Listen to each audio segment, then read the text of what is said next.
అయ్యో రామ! ఇదేం కూరరా అనుకుంటున్నారా? బోటి కూర. ఒక్కసారి ఇలా తిన్నారంటే ప్లేట్ మొత్తం కంప్లీట్ చేయాల్సిందే. కానీ ఇది క్లీన్ చేసే వాళ్ళకి చాలా ఓపిక ఉండాలి. ఇది చేసే వాళ్ళకి ఒక స్పెషల్ అవార్డు కూడా ఇవ్వచ్చు. అవునండి బాబు. దీన్ని ఫస్ట్ కొంచెం ఉప్పు వేసి బాగా ఉడకబెట్టి క్లీన్ చేస్తారు. మా అమ్మ అయితే చాలా సేపు చేసింది. వామ్మో! ఆ క్లీనింగ్ చూస్తుంటే అనిపిస్తుంది. ఎందుకొచ్చిన కష్టాలురా! హ్యాపీగా చికెన్ తెచ్చుకుంటే ఈజీ ప్రాసెస్‌లో చేసుకోవచ్చు అని. కానీ ఏం చేస్తాం, సండే కదా! ఎప్పుడో చికెను, అప్పుడప్పుడు చేపలు ఇవేనా? ఒక్కోసారి మటను, ఇలా తలకాయ కర్రీ, బోటి కూడా తిండి. సండే ఇంకొంచెం స్పెషల్‌గా ఉంటుంది. సో, అందుకని మా ఇంట్లో ఈరోజు బోటి కర్రీ చేస్తున్నాం. ఏముంది, అందరికీ తెలిసే ఉంటుంది.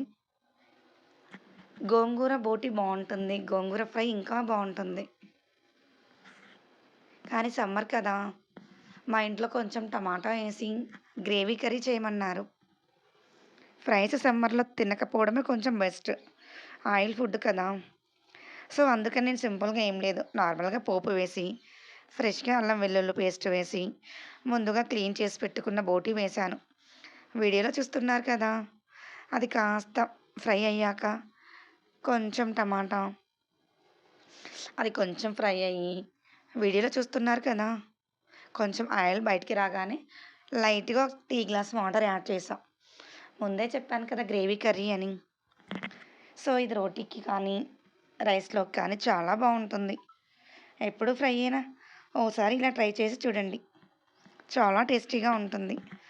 సరే కానీ ఇంతకీ నా కుకింగ్ వీడియోస్ ఎలా ఉంటున్నాయో మీరు కామెంట్స్‌లో చెప్పడం లేదు. మీకు మటన్ ఇష్టమా? బోటీ ఇష్టమా? అలాగే మీరు ఏ స్టైల్‌లో చేస్తారో కొంచెం కామెంట్‌లో చెప్పండి. నా కుకింగ్ వీడియోస్‌పై మీ అభిప్రాయం, నెక్స్ట్ ఎలాంటి వీడియోస్ చేయాలో కూడా చెప్తే మీరనుకున్న వీడియోస్ చేయడానికి ట్రై చేస్తాను. సారీ. ఖచ్చితంగా చేస్తాను. ఇక లాస్ట్‌లో ఏముంది, గరం మసాలా, కొత్తిమీర, పుదీనా వేసుకొని అలా దించేసి వేడి వేడి అన్నంలో తింటే చాలా బావుంటుంది.